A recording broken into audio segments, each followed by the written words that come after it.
More than 70 flights of various Indian airlines received bomb threats on Thursday, according to sources. The sources also said that around 20 flights, each of Air India, Vistara and Indigo, have received these threats, while Akasa Air got the threats for about 14 flights. In 11 days, nearly 250 flights operated by Indian carriers have received bomb threats. Earlier this week, Civil Aviation Minister Ram Mohan Naidu said the government plans to take legislative actions to deal with instances of bomb threats to airlines, including placing perpetrators of such threats in the no-fly list. Joining me now is Sanjay Lazar, aviation expert, CEO, Avia's Consultants. Thank you so much, Mr. Lazar, for speaking to NDTV, for joining me on this broadcast. Clearly, this is a crisis that the aviation industry of India has not seen before. What, according to you, is a concerted counter-strategy to address something like this?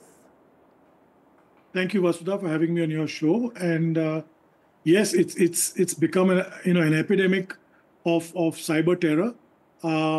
One that sadly I think we'd taken very lightly 10, 11, 12 days ago. We should have, acted then. I was on your channel a couple of times with Vishnu and other pro-hosts, and we've discussed this threadbare that this entire situation needed a concerted effort, a response from India, which goes beyond the aviation ministry, which goes to the home ministry, the IT ministry, the BCAS, intelligence agencies. And we need an agency that could correspond with whether it's Interpol, whether it is your NSA in the United States, the FBI, because you've got to track these things. We are talking of cyber terror here. And if India, as such a developed IT nation, cannot target it, then we need to go to somebody who's much better than this does. That's the one part. The second part is, everybody keeps talking about we need to change the rules, change the laws. The laws are there on the books. The suppression of unlawful acts against aviation is already there since 1982.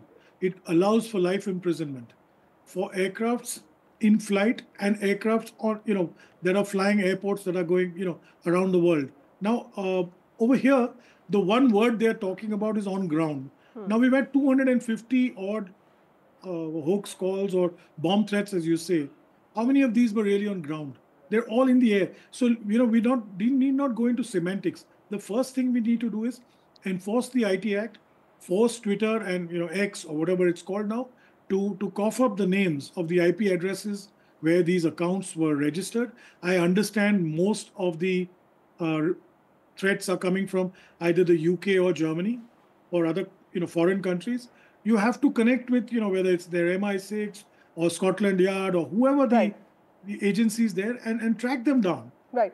So do you also think that there could be dedicated security teams analyzing something like this? Because a crisis like this would also mean a lot of economic loss. Could you also give us an idea of the kind of losses that airlines could be making specifically with regard to these hoaxes?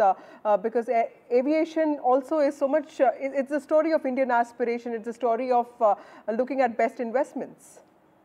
Yes, of course it is, Vasudha. And, I can give you an example. For example, the wide-body Air India flight that got diverted to Canada would have cost nothing less than $1.5 crore in diversion costs, plus the repatriation costs of those passengers, plus consequential delays to the flights on the return, passengers, fuel where it is dumped. In this case, it wasn't. There are so many consequential things.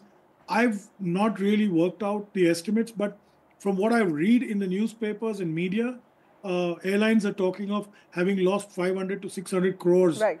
In these last 10 days, which is a huge amount of money. Mr. Lazar, one last question, sir, very quickly. How important is to also reassure passengers at a time like this? Because while we are all talking about, holding the perpetrators accountable, there's also a sense of fear and anxiety amongst passengers. It's the most important thing to reassure travelers in India and abroad that Indian aviation is safe. The third largest aviation economy in the world is safe to travel. And we need to, that's why I said you need to have something like the Homeland Security looking into this concerted effort. Right. Thank you, Mr. Lazar, for joining us.